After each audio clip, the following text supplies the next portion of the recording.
who have supported us in every way. When we started this campaign, as most of you know, we were considered to be a fringe candidacy. We started with no campaign organization. We started with no money.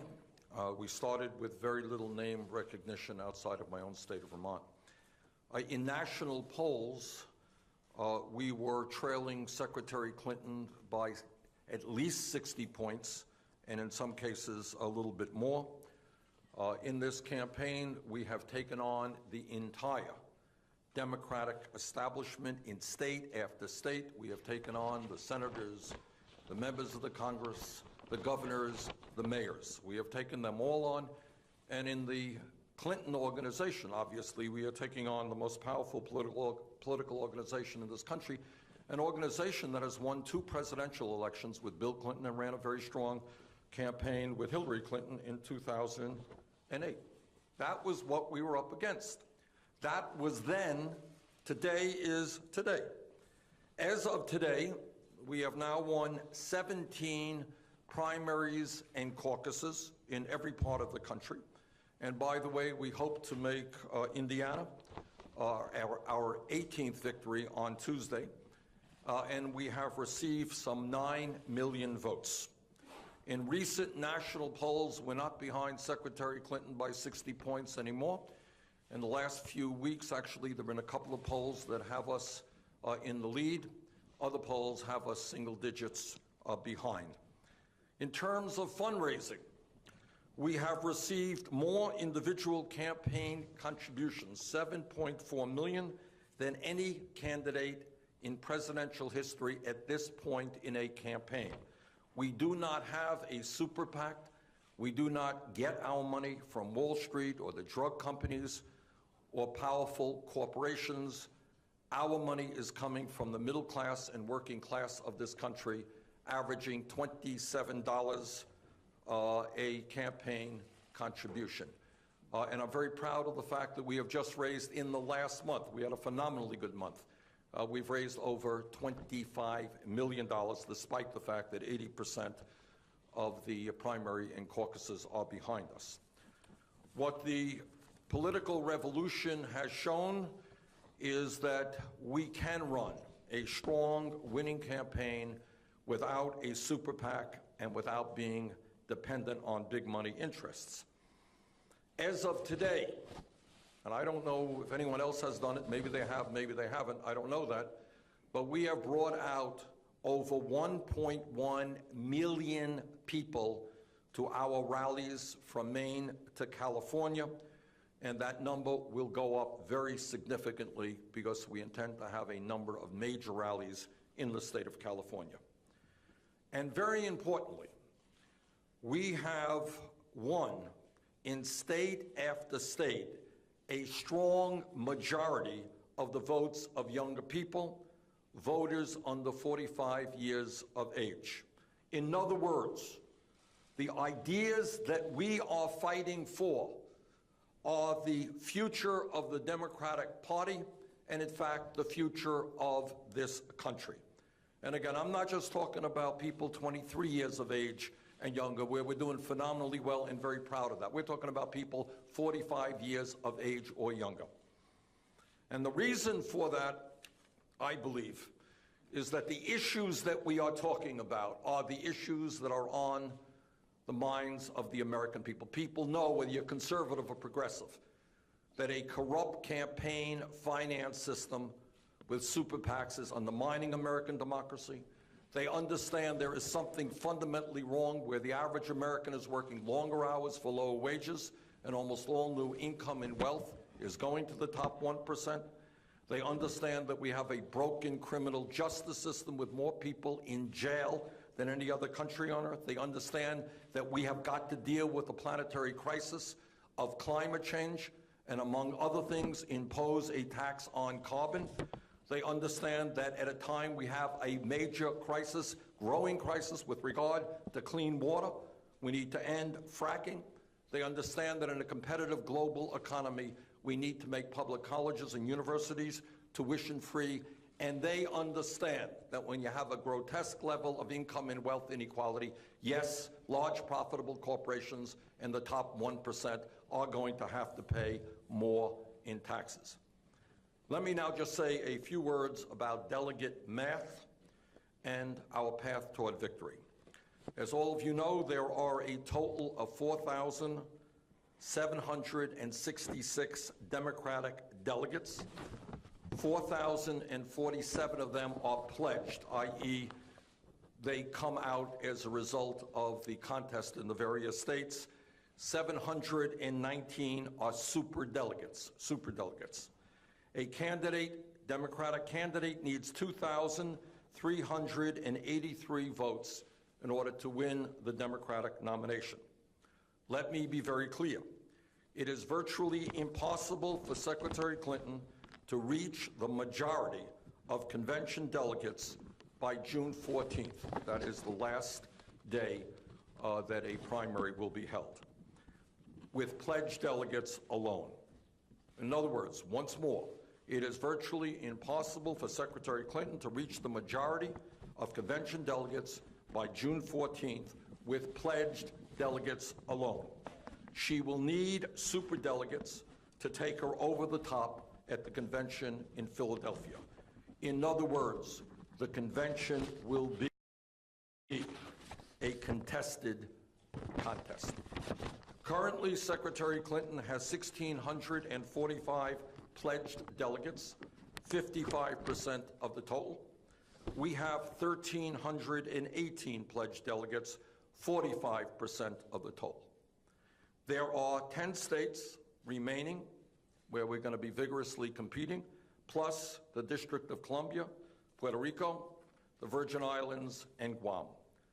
We believe that we are in a very strong position to win many of these remaining contests, and we have an excellent chance to win in California, the state with far and away the most delegates. For us to win the majority of pledged delegates, we need to win 710 out of the remaining 1,083. That is 65% of the remaining pledged delegates. That is admittedly, and I do not deny it for a second, a tough road to climb, but it is not an impossible road to climb. And we intend to fight for every vote in front of us and for every delegate remaining.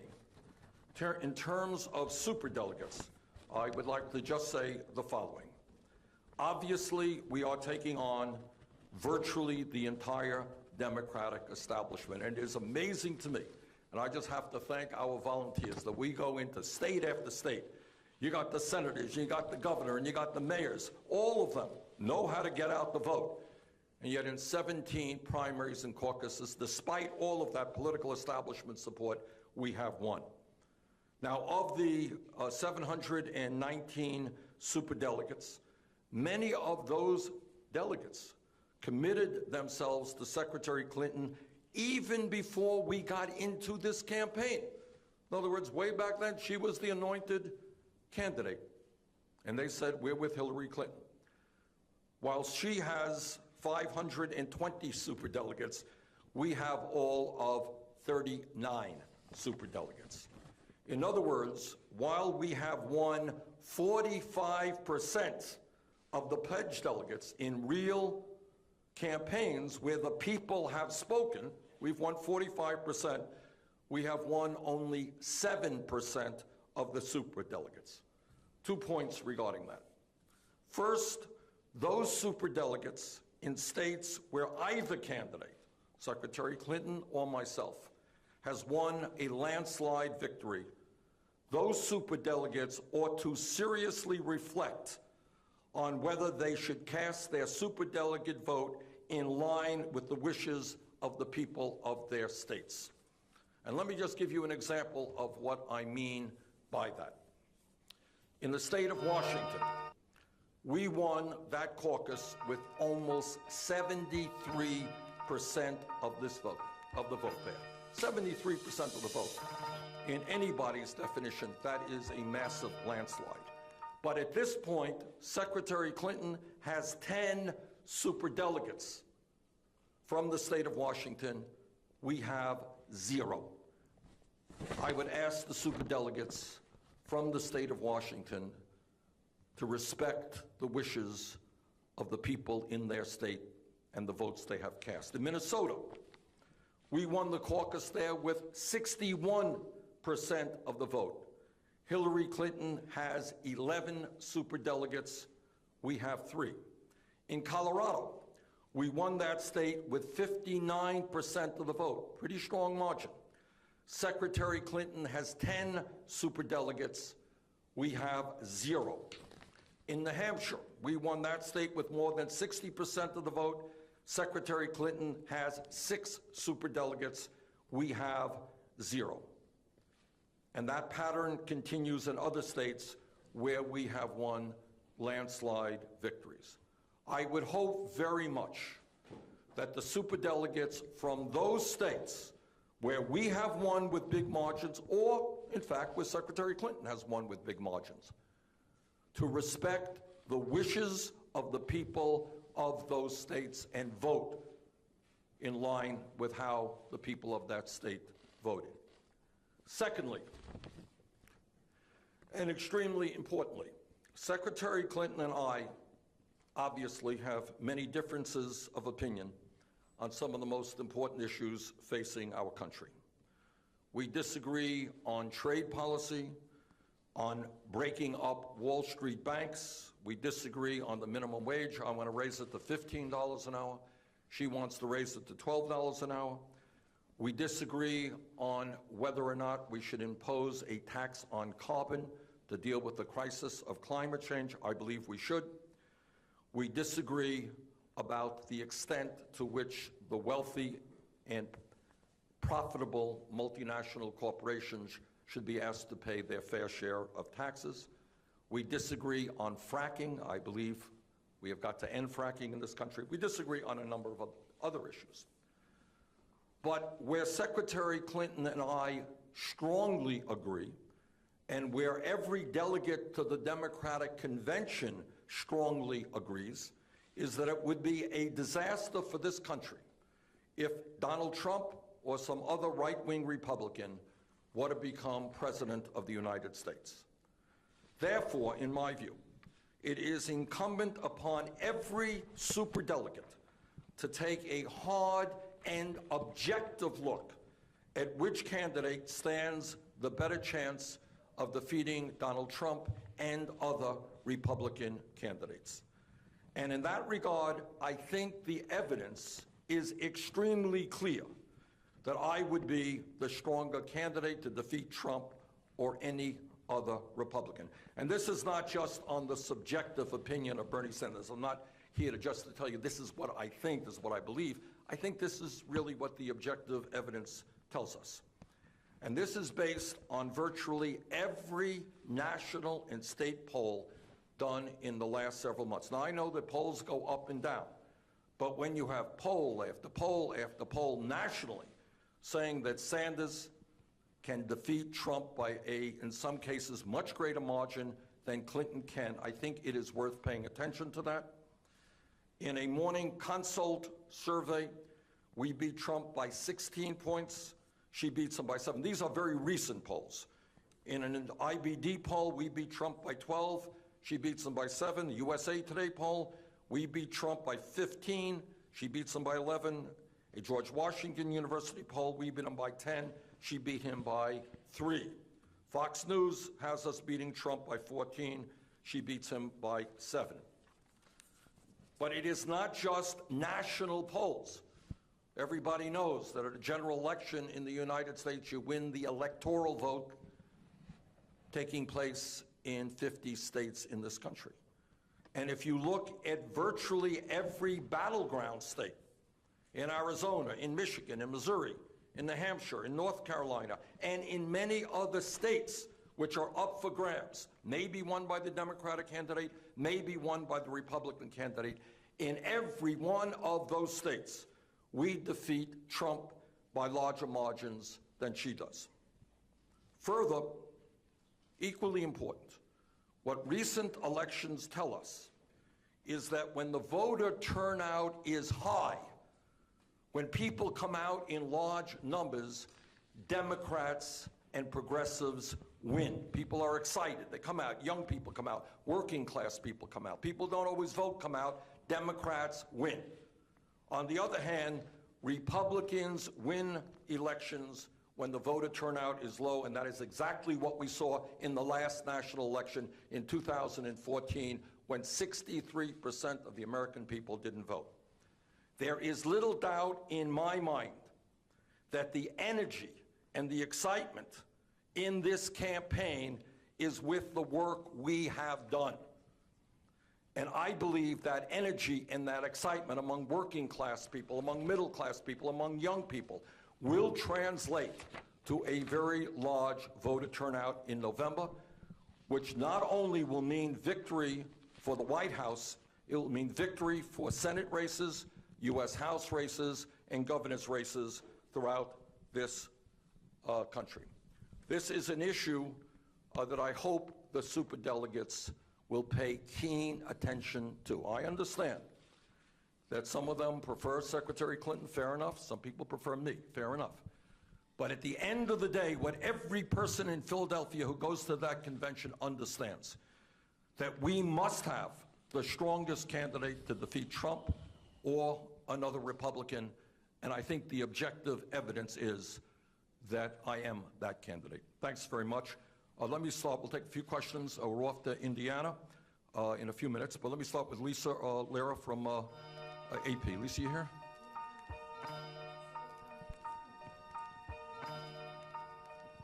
Superdelegates. Yep. I believe in 2008, President Obama convinced several dozen to switch their position, and never before, of course, have superdelegates gone against the person, flipped to go against the person who led and pledged delegates. So how realistic is this pathway? Lisa, as I've said, and let me say it again, we have an uphill climb. No question about it. It is not going to be easy, and nothing I'm telling you today suggests this is going to be an easy fight. But I think you're going to have, again, we don't know what's going to happen in Indiana on Tuesday. We don't know what's going to happen in the 9 other states. We don't know what's going to happen in the 4 other elections. But let me put this into your mind. What happens if we do really, really well in the remaining 10 states? And what happens if the polls continue to show that Bernie Sanders is the strongest candidate against Donald Trump?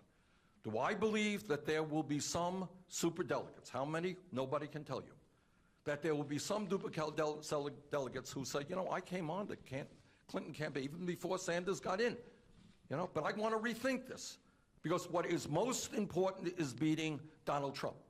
If, and that's an if, I admit, but if that scenario plays out, yeah, I do think you're going to have a lot of superdelegates who say, you know what's most important? It is most important that we defeat Donald Trump in November. John Wagner here. John, did you have a question?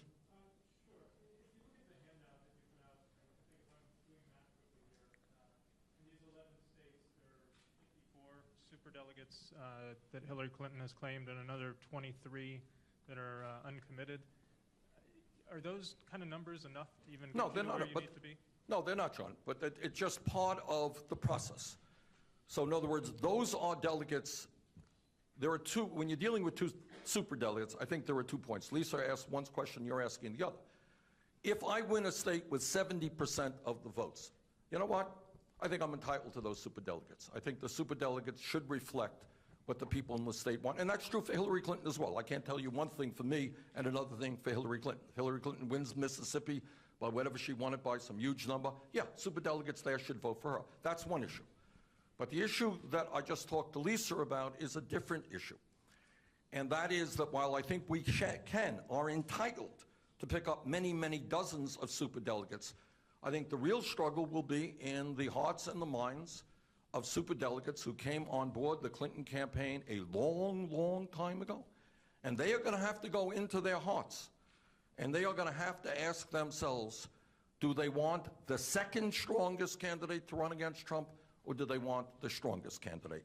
And I would hope, I'm not making any predictions, nothing guaranteed here, but I think some of those superdelegates who announced for Clinton even before I got into the race will say, you know what, Bernie has the better chance of defeating Trump, and that is what is most important. Jeff Zelny here. Jeff, did you have a question? Yes, Senator, thank you. Donald Trump said this morning on Fox News Sunday that he is intrigued by some of your message that you have used to take on Secretary Clinton, and he plans to use that message as sound bites and as arguments. Going forward, as you continue through the rest of this, do you plan to change any of your tone? And do you believe that you are contributing to his campaign by helping him advance this argument against Secretary Clinton? I want to congratulate Donald Trump, who has managed to manipulate the media in an unprecedented way. Every word he says is 3 hours on CNN or some other station. No, the Republican Party and Trump have the resources to do all the opposition research they want on Secretary Clinton. They don't need Bernie Sanders' critiques of the secretary. And as I've said before, when you look at a Donald Trump who wants to give hundreds of billions of dollars in tax breaks to the top 0.2%, a man who, despite all of the scientific evidence, thinks that climate change is a hoax, a man who thinks we should not raise the starvation wage, minimum wage of $7.25 an hour, I think in the general election, no matter who runs against him, this guy will not be a strong candidate. Now, I know, and you should know, what Trump is trying to do. He's trying to appeal. But he's saying that it's your voice, Senator. He's saying it's your voice. You as her rival is helping him make that argument. It's not the research. It's the fact that you are saying that about her. I think that's nonsense, and I'm glad to see that he manages to get through to some media making that point. What is a campaign about? A campaign is supposed to be about not just political gossip. It's actually supposed to be about differentiating the points of view that candidates have. Secretary Clinton and I have different points of view on a number of issues. And I have tried my hardest to run an issue-oriented campaign explaining to the American people the differences that we have. Now, I may be old-fashioned, but that's kind of what I think democracy is supposed to be about. And frankly, as you've heard me say, Jeff, a million times, I do wish media pays more attention to why the middle class in this country is disappearing, the morality of the grotesque level of income and wealth inequality. Every now and then maybe mention climate change, the great environmental crisis our planet faces. Every once in a while. I don't want too much out of this. But Trump is trying in a number of ways, I think, to tap into some of my support. If I lose the nomination, he will not get that support. If I lose the nomination, and we're here to do everything we can to win it, I will fight as hard as I can to make certain that Donald Trump does not become president of the United States. Is Nicole here? USA Today? John Nolan, CBS. John here? John, you here? Yes. Yeah. Did you have a question? Yes. So on the superdelegates, what have you heard back in reaching out to superdelegates and asking them to look at your wins and ones that you may win over? Well, I think there are two separate issues. And it's not just me.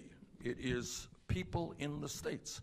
If you live in Colorado, if you live in some of the other states, Minnesota, where we have won landslide victories, I think the superdelegates are hearing from the people in their own state saying, hey, you know what, how about representing the people of our state, whether it's Colorado, Minnesota, or whatever state it may be. And we have got to begin the conversation with many of the superdelegates who signed on with Secretary Clinton very early on. And if I think the objective evidence, and we will see, we still have time to go. We got to go through June 14th. But I think that if the evidence is there, that we are by far the stronger candidate, I'm confident that we will win some of those folks over. Dan Roberts, Guardian. Dan here? Yes. Hey, Dan. Whatever happens next, you have, as you said, come a long way in a year. Looking back, what lasting achievement are you most proud of? Or put it another way, if this uphill road doesn't lead to nomination, what do you think your political legacy will be? Not into legacy, Dan. Right now, in the next month and a half, we're fighting to win every delegate that we can. I hope my legacy will be that I was a very good president of the United States. Mary Alice here? Where are you, Mary? There you are. Thank you, Senator.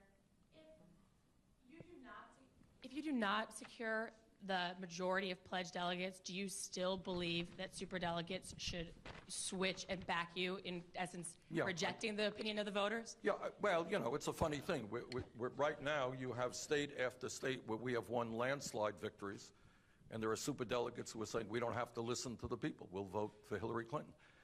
I think at the end of the day, what superdelegates are going to have to consider, and by the way, I hope, it's a steep hill to climb, I hope that we will win the pledged delegates. But at the end of the day, the responsibility that superdelegates have is to decide what is best for this country and what is best for the Democratic Party. And if those superdelegates conclude that Bernie Sanders is the best candidate, the strongest candidate to defeat Trump and anybody else, yes, I would very much welcome their support. Danny Freeman, NBC. Danny? Hey, Danny.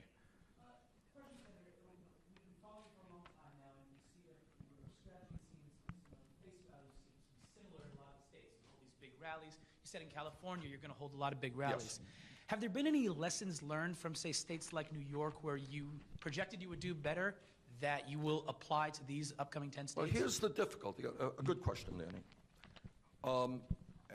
And thanks for giving me the opportunity to answer that in this sense. Talk about New York State. We got, what do we get, 42, 43% of the vote. We did poorly. 3 million independents in New York State were disenfranchised. They could not vote because of the crime of writing down that they were independents. I think that that's absurd. Now, I cannot tell you, and I won't tell you, that if the independents, 3 million of them, were allowed to vote, and by the way, in most polls, in most contests, we do far, far better than Clinton does in the independent vote. Sometimes when you get 2 out of 3 votes. I cannot tell you that if independents were allowed to vote in New York State, we would have won. I don't know. No question, though, we would have done much, much better. So we walk into, I mean, not only are we taking on, I don't mean to cry here, you know, we know what we're getting into, we know what the rules are, we accept them, we're doing the best that we can. But please appreciate, in state after state where independents cannot vote, we are at a real disadvantage. And it's a little bit absurd because independents do vote in a general election.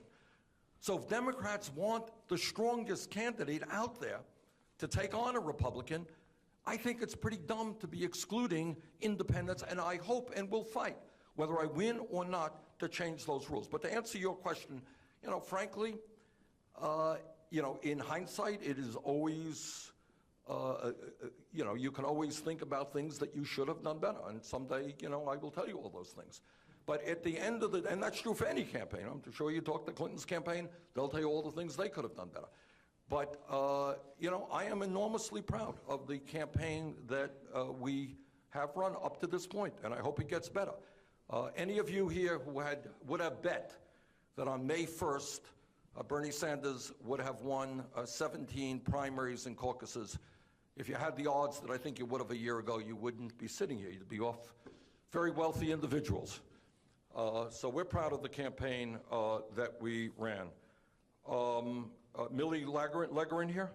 Millie here? Millie here? Okay, yes, ma'am. Did you want? And that may be the last question. I think we got to get a plane here. A little bit more about what Clinton said about reaching out to the Sanders supporters. Pardon me?